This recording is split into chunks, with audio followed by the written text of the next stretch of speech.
திருச்சிராப்பள்ளி மாவட்டம் மண்ணச்சநல்லூர் சட்டமன்ற தொகுதியில் இருக்கக்கூடிய சமயபுரத்தில் 2 ஒயின் ஷாப் இருக்குங்க. அந்த 2 ஒயின் ஷாப்பில் காலையில் 4 மணிலேருந்து சரக்கு ஓடுது.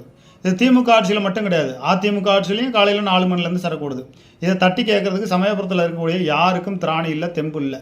அதனால இந்த மண்ணச்சநல்லூர் சட்டமன்ற தொகுதியில் இருக்கக்கூடிய கதிரவன் சட்டமன்ற உறுப்பினர் அதில் கவனம் செலுத்துவாரானா அதுக்கான வாய்ப்புகள் இல்லை. ஏன்னா அவர் 2021 2 ஓட்டுக்கு 2000 ரூபா பணம் கொடுத்து தான் வெற்றி பெற்றார். அவர் 2000 ரூபா பணம் கொடுக்காமலே வெற்றி பெற்றிருக்கலாம். ஏன்னா அதுக்கு முன்னாடி இருந்த அதிமுக சட்டமன்ற உறுப்பினர் சரியாக செயல்படலை. ஒரு 500 ரூபா கொடுத்துருந்தா கூட கதிரவன் வெற்றி பெற்று இருக்கலாம்.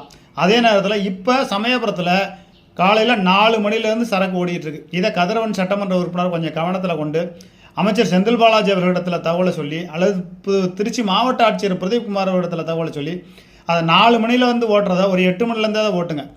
ஏன்னா இந்த மக்கள் மேலும் மேலும் குடிக்க அடிமையாகி அவருடைய குடும்பம் ஆண்டியாக வேண்டும் என்று இவர்கள்லாம் நினைக்கிறாங்களான்னு தெரியல. தயவு செய்து கதிரவன் சட்டமன்ற உறுப்பினர் இதை கவனத்தில் கொள்ள வேண்டும்.